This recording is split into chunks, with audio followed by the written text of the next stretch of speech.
למצוא את המימוש העצמי. זה דבר שכל אחד רוצה, ובעולם המודרני שלנו זה הופך להיות גביע הקסם, כן? איך אני אמצא את הדבר הזה שכאשר אני עושה אותו, אני ארגיש הכי מסופק בעולם. נכתבו הרבה ספרים על זה, בין היתר קן רובינסון מדבר על זה, הוא קורא לזה האלמנט, אבל אולי התיאוריה הפסיכולוגית המפורסמת ביותר שנגעה בתחום, נקראת פירמידת הצרכים של מאסלו. נראה לי שרוב האנשים מכירים, והרעיון הוא שלבן אדם יש המון צרכים שבנויים בפירמידה, ואז עד שצורך בסיסי לא מתממש, אנחנו לא עוברים לצורך הבא. אז אפשר לראות את הדיאגרמה הזאת פה. קודם כל יש לנו צרכים פיזיולוגיים בסיסיים, ואחרי זה ביטחון פיזי ושייכות וכבוד והערכה, ורק בסוף מימוש עצמי. בצורה פשוטה, בן אדם לא חושב על כבוד והערכה שהוא ממש ממש רעב.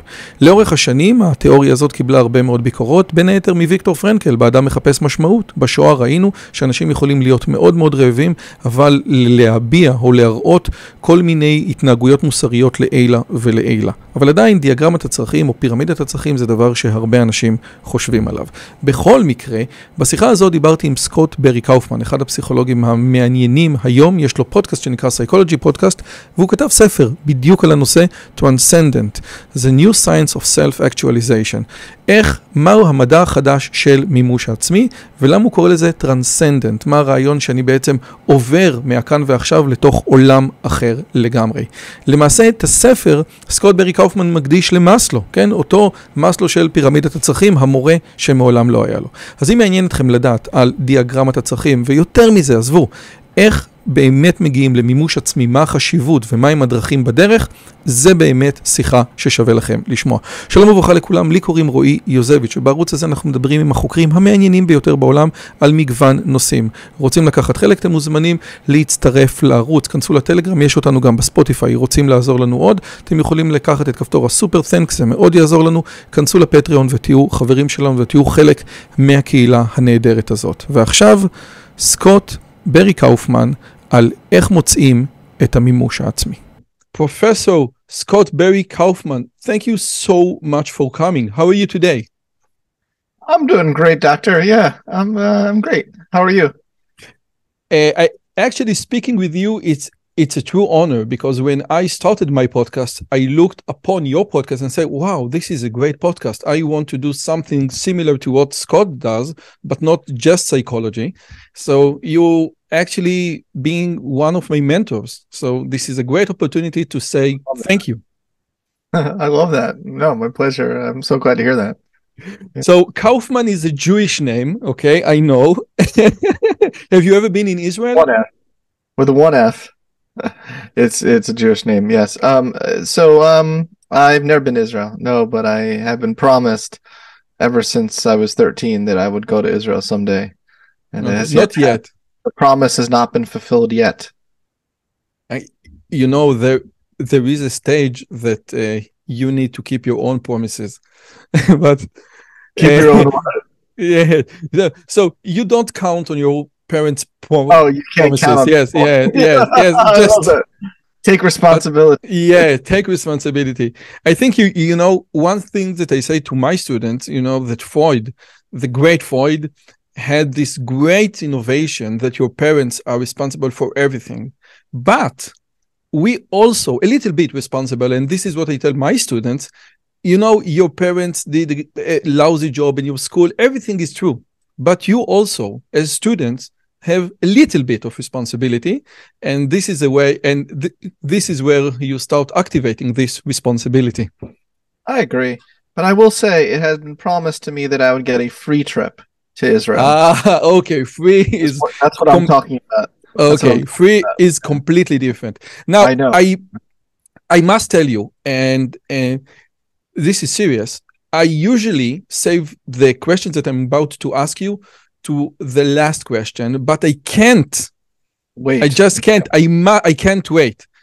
This is your psychology podcast YouTube. This is a great YouTube. So many insightful and quality conversations. And my question is, as a podcaster, as a YouTuber myself, how do you manage to produce so much good quality material in so little time? This is 4 days ago, 11 days ago, 2 weeks ago, 3 weeks ago.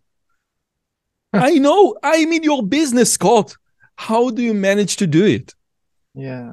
I was just having a conversation with my podcast agent about that and about how I really need a break. I've been doing it every single week for the past 9 years, and I haven't had 1 week off. And I think that I'm going to take a break in October. But don't quote me on that. But we'll see. And I also I'm very good at time management. I am very, very good at cordoning off time and then being able to not think about it at other times. I think you just got to be really strict with time management. This is great. And now I will ask you about time management at the end of our conversation, but I must ask you now, how do you get prepared to such an interview? Because getting prepared to you, I had to read Transcendent, and I had to watch some of your podcasts with Jordan Peterson, and I had to do a lot of homework before you arrived. So how do you get prepared? You didn't have to, but I really appreciate that you did that. And yeah, I read a book a week, from a guest, and I've been told I don't have to do that either. I've been told, oh, you don't have. I mean, you can cut corners. I'm a bit like old school, like my grandmom taught me. Is that like I feel like cutting corners always shows somehow, and I feel like being really putting in the hard work and really showing that you're sincere and genuine, um, really vibrates in a way that you're not even aware that it's vibrating. So I guess that's my life philosophy. Let me tell you, I always say that since I have an Israeli accent, and this is a very bad accent for Americans, the only thing that I truly have is good questions. And I told it to Peter Robinson, the host of Uncommon Knowledge. I had him on the show three weeks ago, and say, this is exactly what I thought. I thought no one knows Peter Robinson. The only thing that I can do is to be well prepared. So that's right. Be so prepared that you can improvise. Is my philosophy. Okay, so let's be prepared. Now, I wanted, of course, to speak about Transcendent, and this is a great book, but because you did such a great job about intelligence, and I wrote myself a book about intelligence, it is called in Hebrew, Intelligence, the Unpleasant Truth, and I had many people on the show speaking about intelligence, Charles Murray, Richard Heyer, Richard Nisbet, Steve Shu. I wanted to... Now me. Let's talk about intelligence. Yeah, okay. But your book is so great. So I just want to ask you one or two questions regarding intelligence. And then... Did you read my book on Gifted? I wrote a book on intelligence. No. I not yet. But I promise you I will read, because I'm fascinated with this subject. And my question is, I have spoken with many people, and Russell Warren is one of them, and Garrett Jones is one of them, and almost all of them, beside Richard Nisbet, is the only exception, basically say the same things. And Richard Heyer had now published a book about the neuroscience of intelligence, the new version. And what we know is basically that intelligence is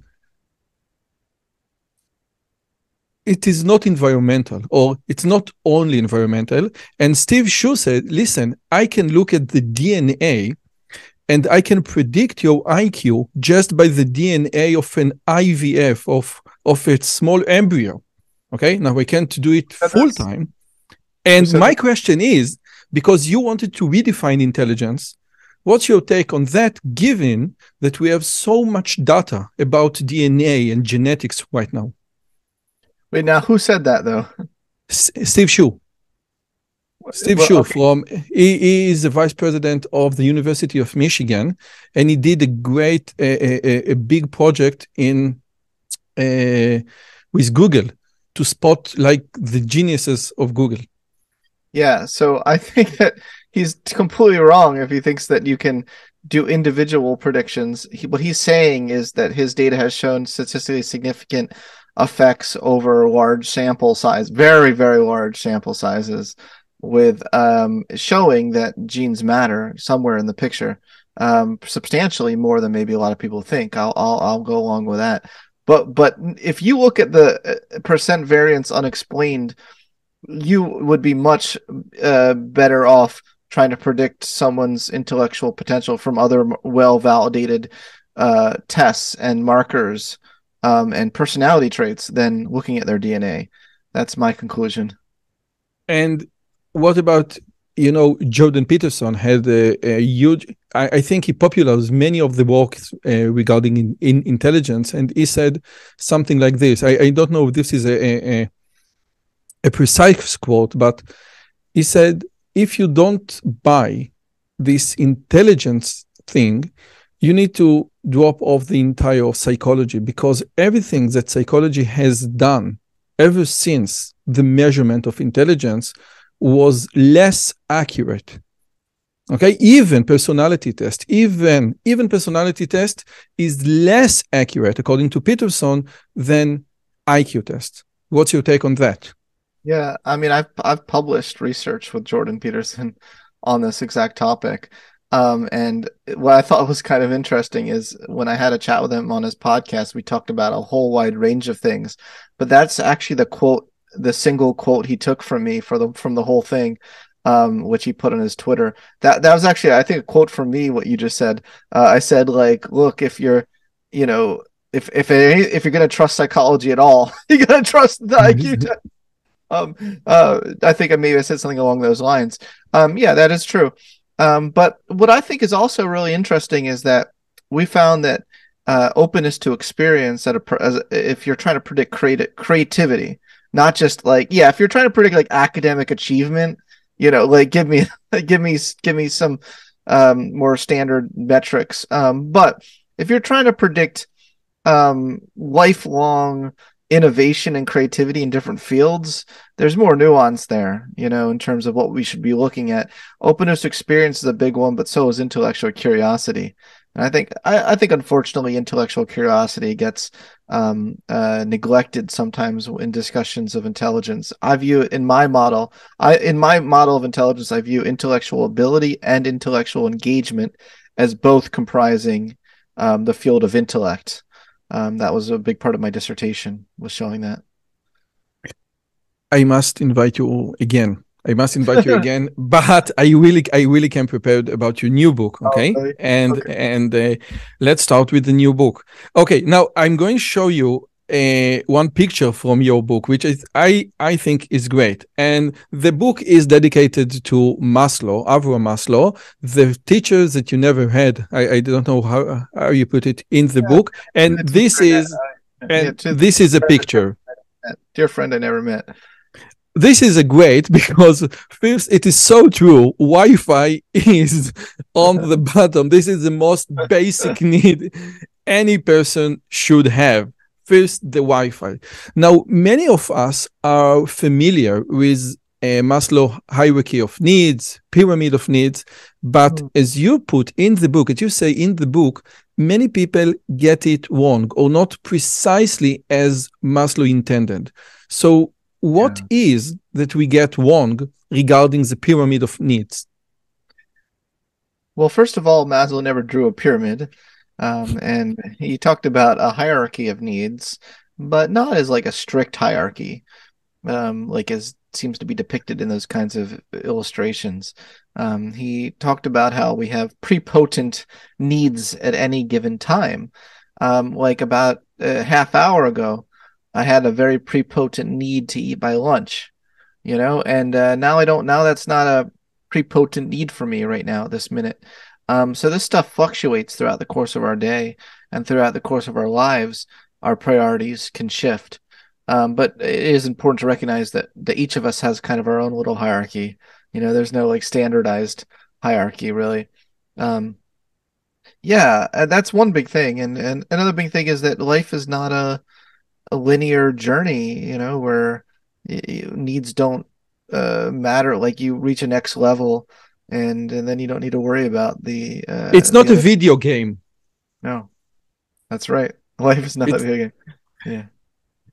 In one of the summaries of the book, the they say the following thing. This image makes it easy to think that going through the life, like advancing through the level of a video game, once you are done with safety, you can forget about it and move on to the next level until eventually you reach the last level, self-actualization. Okay, so we have back and forth. We have Hanger, which is which you are angry because you are hungry. Okay, this is a great. How do you pronounce it? Hangry, Hangry. Hungry. Okay, so again, you can become angry because you're hungry. Okay, and this is again back and forth regarding your priorities at the same moment right now. And my question is, when we speak about in our culture self-actualization, what do we mean? Well, I really view self-actualization as synonymous with creative potential. Are you actualizing the sides of yourself, the potentials within you that are only you can really fully fulfill? What is your destiny, doctor? And don't be so concerned about realizing someone else's self. So it's like unleashing your potential. Well, unleashing sounds so dramatic, like you're unleashing on the world potential. I think you mean unlocking, not unleashing. Because it's a great book. Unleash your potential, wake the giant within, like Tony Robbins thing, right? Well, I think the word unleash has a connotation of like the world doesn't want it. Keep your potential for you. Don't I don't want your potential. This is great. Like, ooh, you want to unleash that on the world? Yeah. Okay, so again, I as an Orthodox Jew can relate to self-actualization as what kind of Jew are you? Orthodox, old school. I missed the word you used. Okay, go on. Okay. As a religious Jew, I can relate to self-actualization as your call, as the one thing that you are destined to do on earth, the one goal. But I think the secular interpretation is quite different. Would you agree?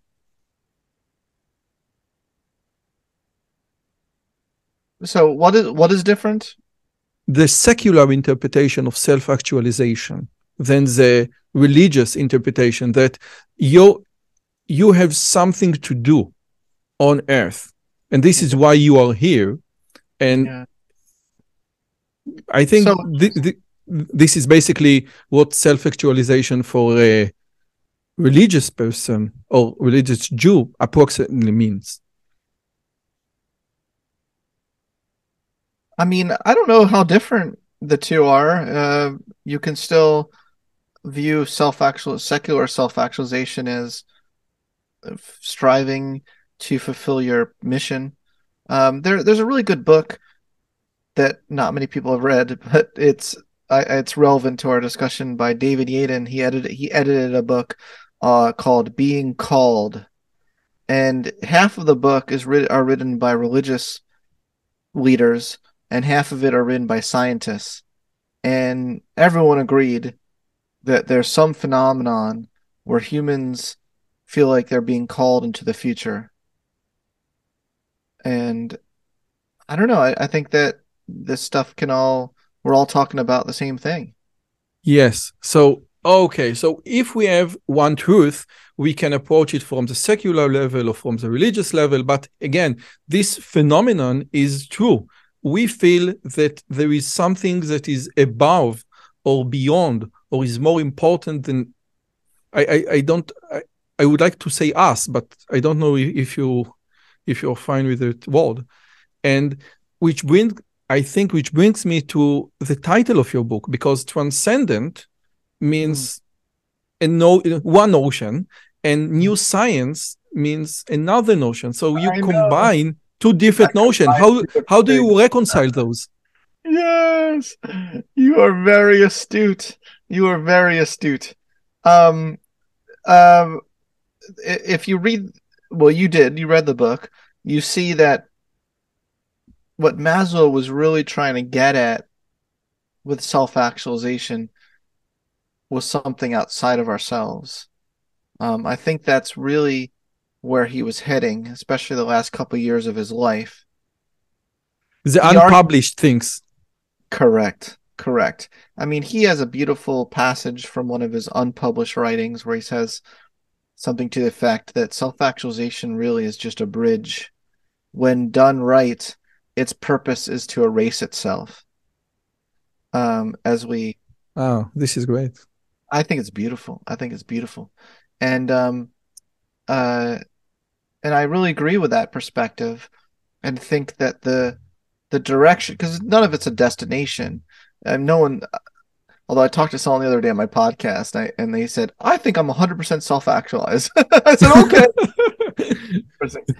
The battery is 100% fully charged. I thought it was really interesting. Interesting, it was a transgender individual who said that, which is interesting for other reasons. But anyway, so it's just it's just so interesting to think about the way Maslow thought of self-actualization, because he really was grasping for something more profound than just becoming good at something. He actually came up with a list of, he called them the transcenders. So those were the transcending self-actualizers, and he distinguished them from the non-transcending self-actualizers. So really, when I say the new science of self-actualization, I'm focusing on the transcending self-actualizers.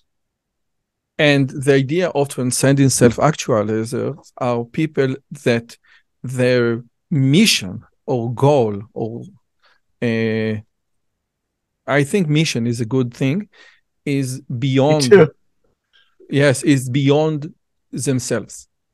Yeah. This is the idea, okay? I am not the center of the universe, and it's not about me, it's about the other. Would you agree? Oh, absolutely. You're not so self-focused. I have spent my career studying the science of narcissism as well. The dark triad. Well, there you go. There you go. And I formulated a light triad in my research. Just a second, we are coming to it in a moment. My wife is obsessed with Dr. Ramani, because Dr. Ramani always speaks about Narcissism and Narcissism and Narcissism, and she loves so much Dr. Ramani, so I get to hear about Narcissism so much. Women love reading articles on how to spot a narcissist, because I think a lot of women feel like they've dated a lot of narcissists. Yeah. So the idea is,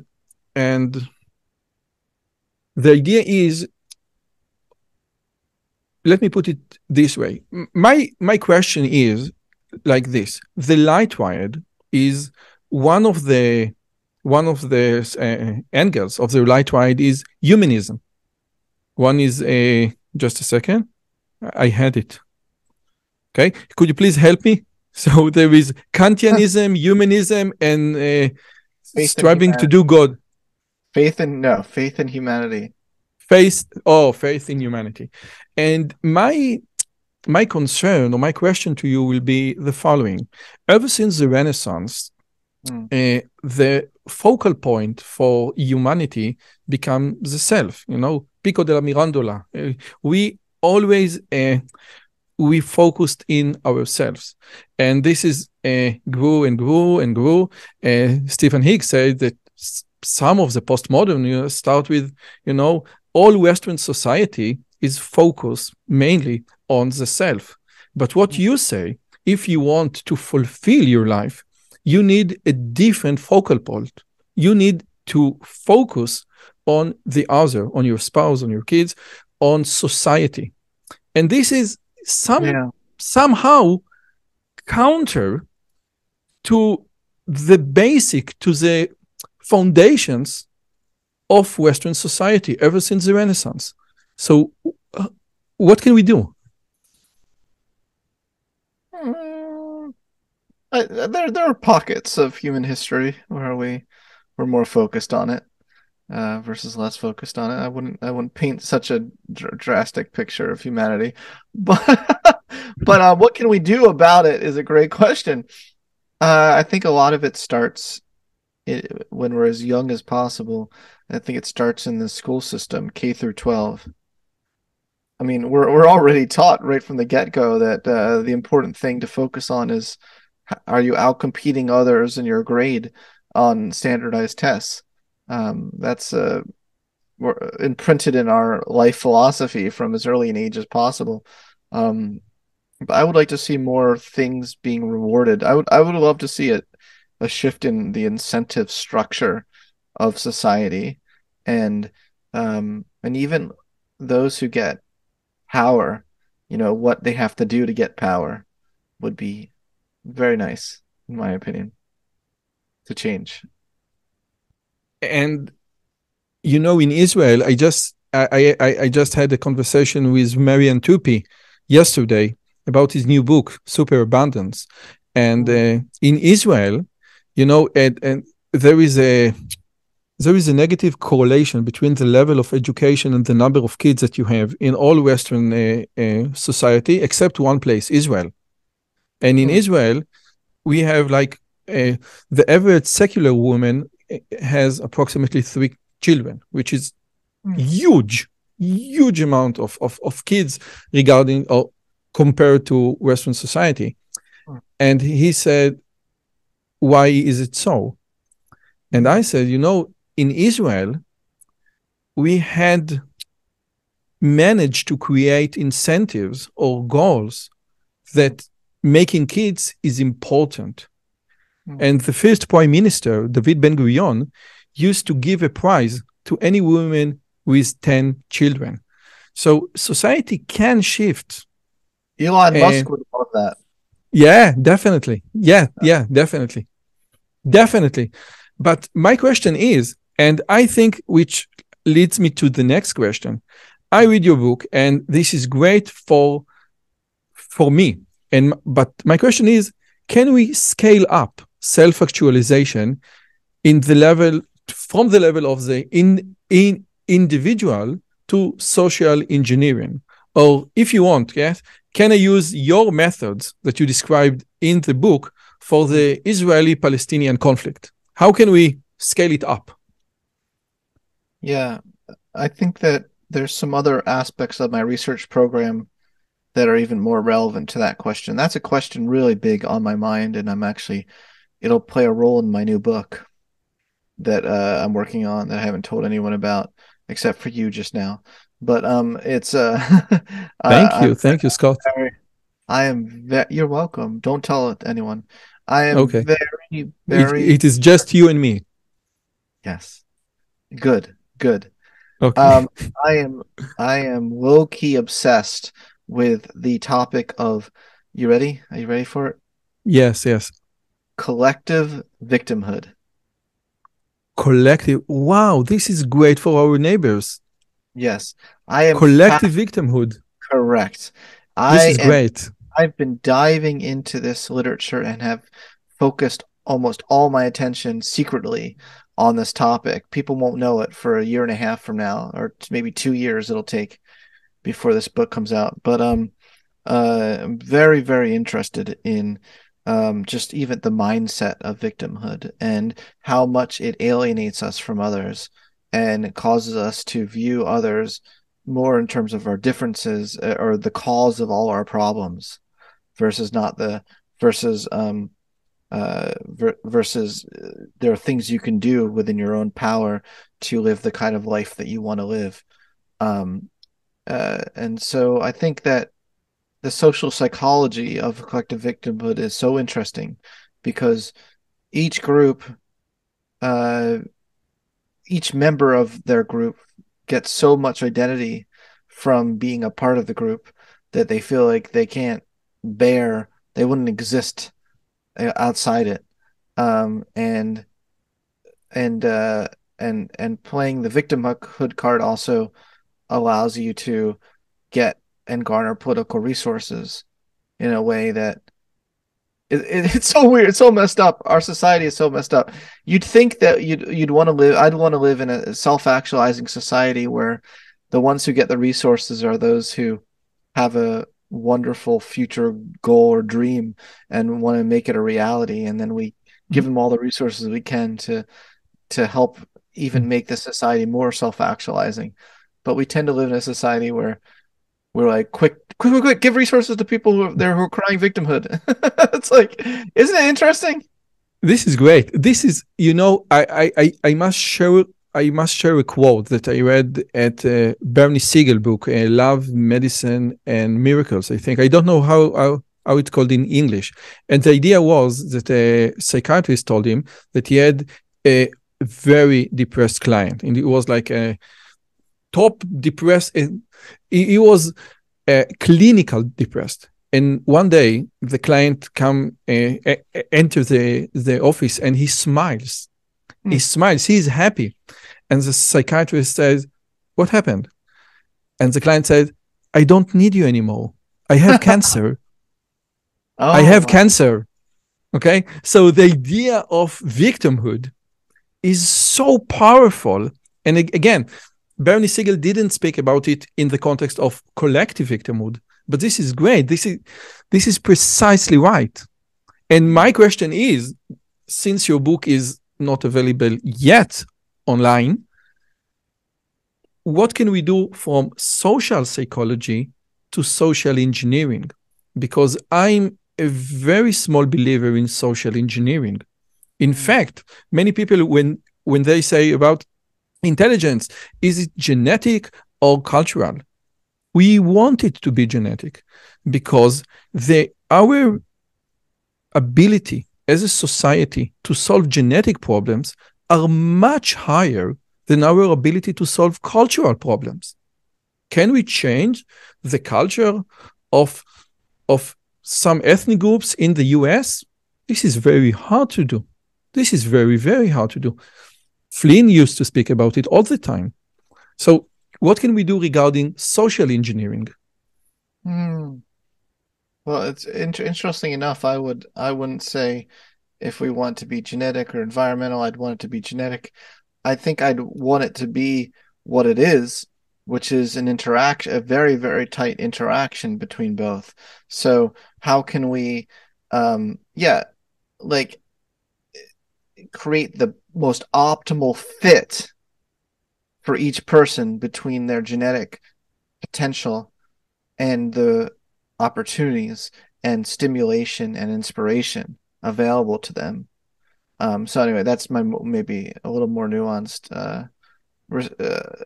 thing to that. But how can we engineer society to reduce collective victimhood? To me, that is a cultural issue, because we send a lot of, I don't know what genes I would go in there with CRISPR and change to reduce collective victimhood. So I don't know what you're talking about there, but in terms of maybe someday, look, who knows what science will find, but culturally speaking, my gosh, that is so important to. Did you read my article in Scientific American, Unraveling the Mindset of Victimhood? Did you ever read that article? Because I talk about the Israeli-Palestinian conflict in there. You should read this article. I will. I assume you didn't read everything I've ever written, so no worries. But I think you'll be interested. Yeah, yes, definitely. I'll show mercy. It's like you're in my tenure committee. Okay, but you read it next. I know. Thanks, God. I do feel like I'm in your tenure committee. But it may interest you because I do argue. I almost want to read from this article. So yeah, let me just Google it real quick. In the meantime, I want to say something that Flynn used to say. He said, "Listen, let's say that he says that there is a huge difference between Ashkenazi Jews in the US and the Black community in the US regarding how do they treat education. Okay, if you go to the National Basketball League, so then for a Black mother, this is great." Okay, this is a great achievement for a Jewish mother, and this is what Flynn says. It's not me. This is a disaster. And Flynn says this is we are speaking about cultural differences that they are very hard to manipulate or to change. Therefore, again, the question of social engineering, when collective victimhood creates the identity, the sole identity, the purpose of life, basically. And you say, okay, you need to change. You need to look at it from a different perspective, which might be much more healthier, much more constructive, much more economic. Never mind. But you lose your identity. And well, Flynn was a friend of mine. He was on my podcast. I know. Yeah. He's been a huge mentor, for a long time. When I was back at Cambridge University. But anyway, he got, some of those views were controversial that he made. It's interesting. The genetic view is obviously controversial. That's obvious. But the cultural one the arguments he made were controversial as well. It seems like you're not allowed to explain anything other than racism being the reason. See, his was controversial because it argued that there were other cultural factors that didn't have to, from within, not, do you know what I mean? Not from without, like racism. So that's interesting. And I want to just acknowledge that that view is a little bit controversial, but Flynn was a brilliant man, and may he rest in peace. This is the thing I wrote in my article. I said, if socialization processes can instill in individuals a victimhood mindset, then surely the very same processes can instill in people a personal growth mindset. What if we all learned at a young age that our traumas don't have to define us? That it's possible to have experienced a trauma and for victimhood to not form the core of our identity. That it's even possible to grow from trauma, to become a better person, to use the experiences we've had in our lives toward working to instill hope and possibility to others who were in a similar situation. What if we all learned that it's possible to have healthy pride for an in-group without having out-group hate? That if you expect kindness from others, it pays to be kind to yourself. That no one is entitled to anything, but we are all worthy of being treated as human. So there you go. I have two questions. That'd be a paradigm shift, I argue. I have two questions regarding what you just read. And one is I got from the conversation I had with Noam Chomsky. And the idea is no big deal. No big deal. Yes. The other day when I was, having wine, sipping boxed wine with Noam Chomsky. Yeah. Yeah. No. It was a big deal because he doesn't interview for Israelis. This is why. And I live in Samaria. Oh, well, no, the expression "no big deal" actually means it is a big deal. Yeah, I know, but it is a real big deal because I'm an Israeli from Samaria, which is much bigger deal. And it seems like he thinks that what he thinks and the way he perceives the world is what any normal adult intelligent other human being will perceive. Linda Gottfredson, the great IQ researcher, said that many smart people don't understand how differently they see the world. They see it in a different way.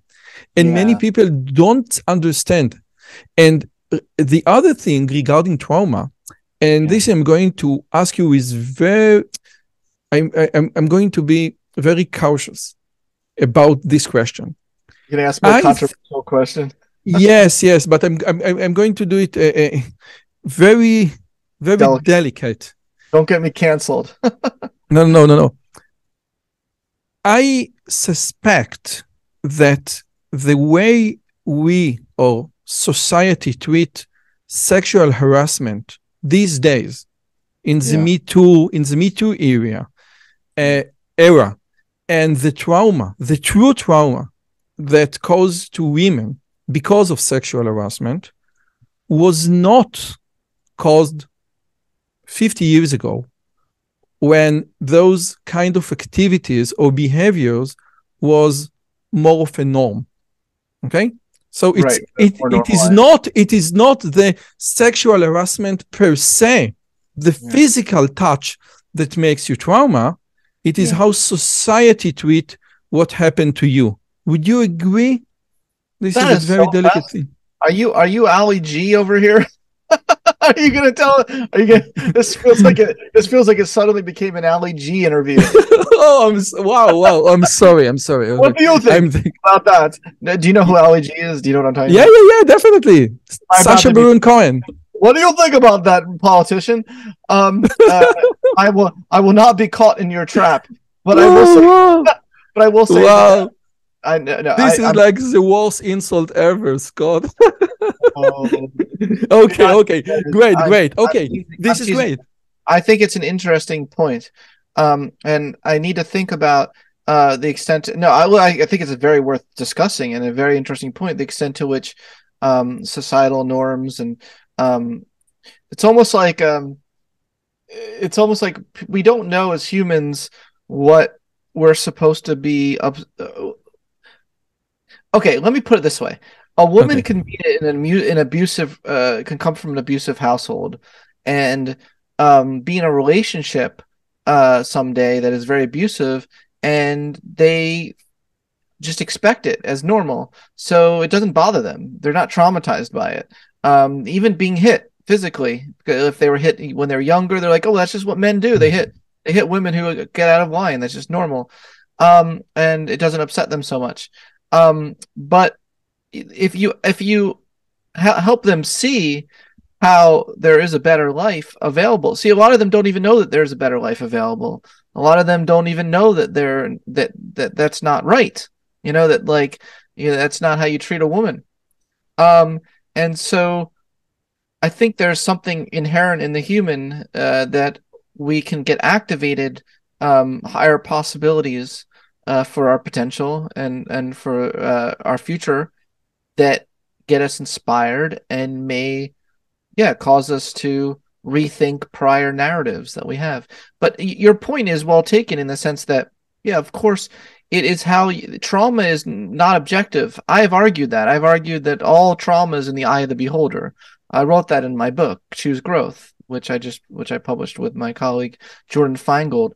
The key thing is how you process the event, and what meaning you attach to the event. But different people may attach different meanings, and as you point out, in different time periods, people may attach different meanings. That's my nuanced answer.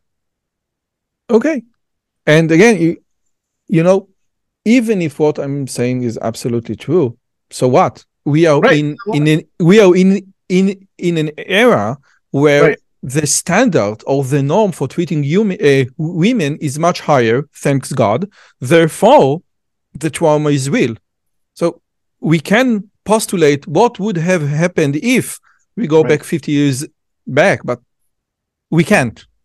So this is another answer. Right, exactly. No one would want to take that fact as support for policies where women, it should be really carte blanche. We should just be able to walk around and grab boobies, anytime that we want, whatever you like a boobie, you grab it, No, but I'm saying is we don't want to live in that society, so it's a good thing. It's a good thing.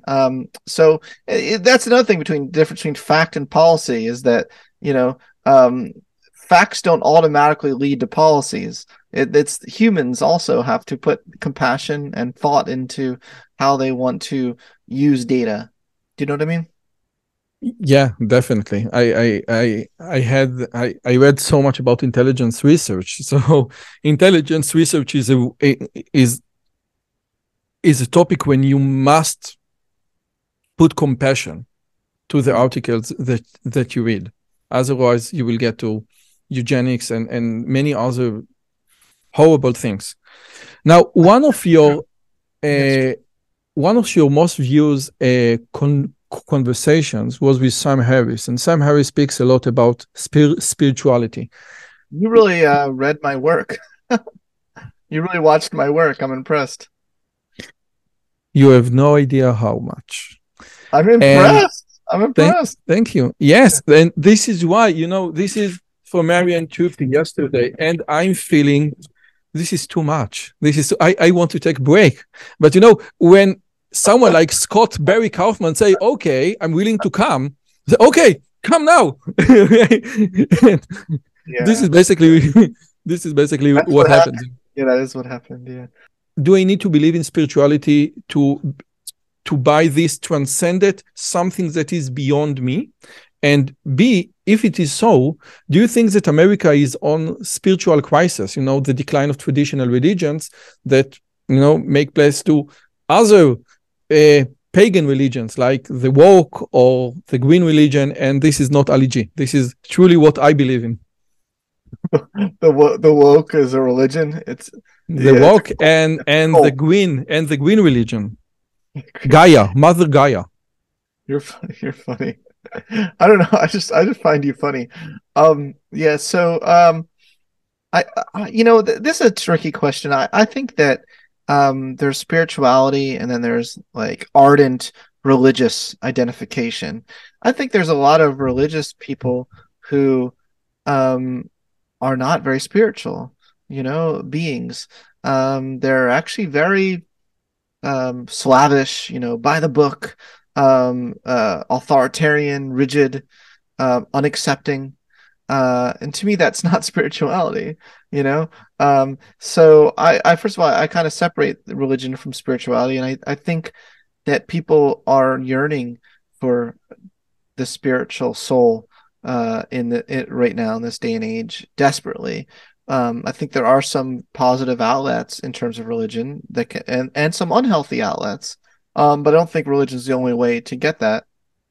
And I think that transcendence can come from so much of life if we're open to it, and if we are willing to look outside ourselves and not be so narcissistic. You're absolutely right. And there was a very famous rabbi 100 years ago, Rabbi Kook, and he said that people leave religion because they want to be close to God. And they see that there is a contradiction between the stiffness of religion and the authoritarian and everything that you just said, and their inner experience of openness to the world and want to be connected to something that is bigger than them. Yeah. So you're absolutely right. Yeah. Thank you. I think the science suggests that. I'm not just saying it, just without science. I think that the science really does suggest that is the case, and I do believe in the potential for human progress. I see, I see a lot of the Me Too reckoning you brought up earlier as progress. I see, I see a lot of progress in terms of our expanding of gender. There's all these things that are showing progress, but I'm also not woke. So I'm an interesting hybrid model where I believe in progress without wokeism. Oh, this is great. That's my slogan. That's my slogan. I just came up with that on the spot. But do you like that? I like it. I think it is. It's not possible, but I like it. Okay.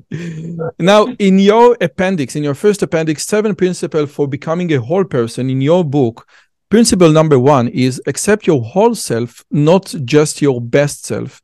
And you quote from Becoming a Person by Carl Rogers that there is perhaps only one problem. Rogers observes that below the level of the complaint, each person is really asking, who am I really?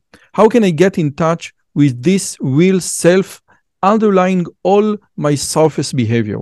How can I become myself?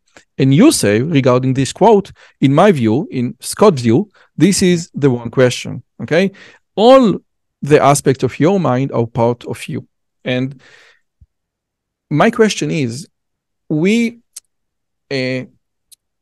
object as, I think in Judaism, okay? I will speak in the name of Judaism, okay? But I will try.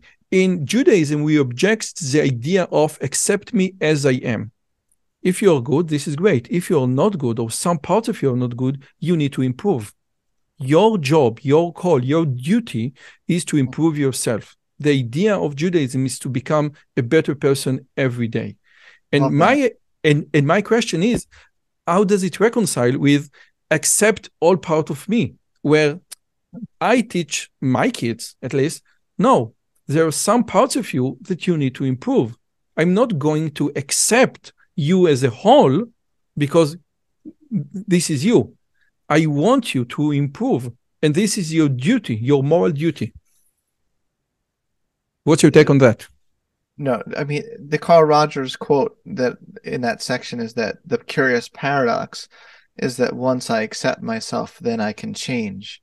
I have always found I don't see anything contradictory between Judaism principles of wanting to become better every day and that principle, because if you don't accept what is, you're going to live a delusional life. You know, if you want to be a rock star and you don't accept the fact that you have literally no musical skills, you're going to face reality quick. So to me, all acceptance is just facing the reality of what is, so that you can become as aware of that as possible on your path to changing and growing and becoming a better person.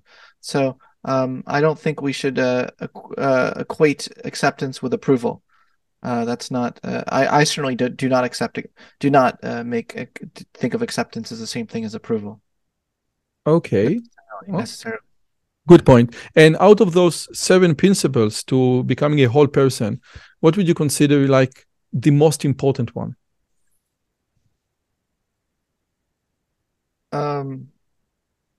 My favorite is Okay, let's go with your favorite. embrace your dark side. Oh, now Or this is harness the power of your dark side. That's my favorite one. oh, So also my students at Columbia yes. University love that one. I think this is great because the idea of we say like in Judaism we say Yetzer Hara, the bad side of you, but the idea is that the bad side of you is what push reality, what push life forward.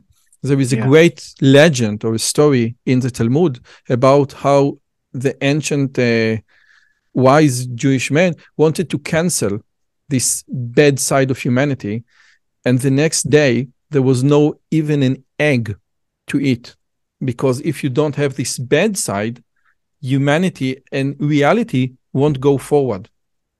One of the bad side of life or the dark side of life, it is what fuel life. Well, whether we want it or not, it's part of our yes evolutionary heritage. It's part of you. All these emotions are accessible to you: jealousy, rage, fear, anxiety. All these things people try to suppress and try to act, and then it comes out in other ways. The more they try to suppress it. Some of the greatest things in the course of human history, some of the worst atrocities in the course of human history were done in the name of altruism. Were done in the name of pure goodness. Definitely. Yes. Definitely. Wow. Okay, Scott, it has been almost 1 hour. It is just the time flew. The time flew. I have like one last question that I ask all of my guests. You mentioned so many books in your new book, and can you recommend just one book that you read like in the last 5 to 10 years that changed your life or changed your perspective? I'm trying to look around my bookshelf for memories. I really want to answer your question. I assume you have editing capabilities. So a book that I really liked in the past couple of years, that stood out to me, it was a couple books. One is Susan Cain's book Bittersweet. Is a really found to be a really beautiful book that really gets at the heart of a lot of the transcendence that I talk about in Transcend, about recognizing that there's a limit to life and our preciousness, and that makes things even more precious. I also liked, I know you only asked me for one, but I'm going to give you another one. Arthur Brooks has a book called From Strength to Strength, Finding Success, Happiness, and Deep Purpose in the Second Half of Life. I found this as someone who's in my second half of life, probably in my second half. I, I I, hope not. who knows with like a longevity supplements that I take. But this book was really valuable for me at this time in my life to really think about my future and think about, how do I want to give back the most to others in this world. I feel like I'm obsessed with transcendence. Like I always try to think of, what would do the maximum impact on like 3 generations from now, you know? You can start with your second generation, get married, have some kids, and then True. you will have more generations. That's true. Well, yeah. Does one have to be married to have kids? I guess in your worldview, yes. Yes. No, no, you don't have, but there is something transcendent, actually transcendent about marriage. And we see it in Israel many times where people live together, couple live together and then they get married and they live together and they share bank account and everything is just basically should be exactly the same.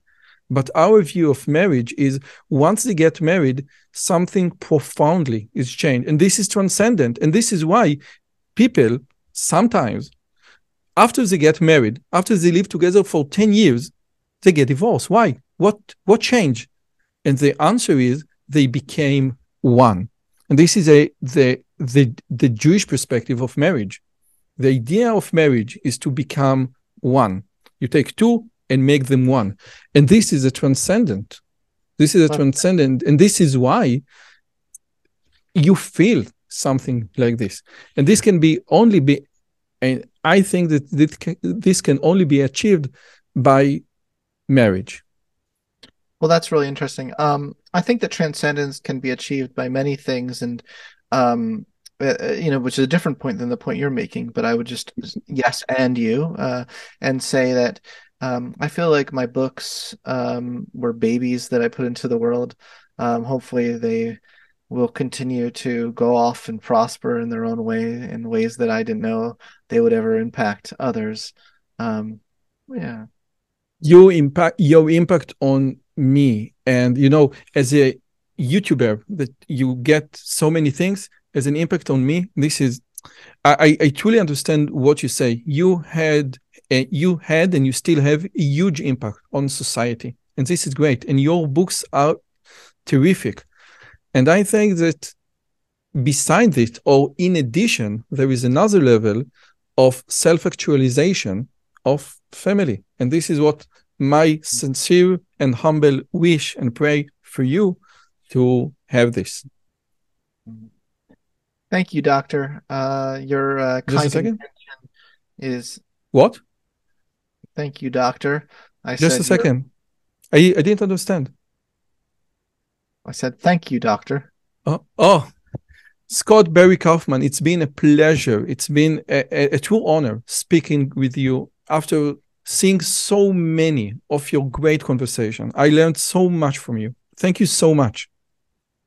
Thank you, and thank you for your kind intentions towards my life. I appreciate it. It was great chatting with you.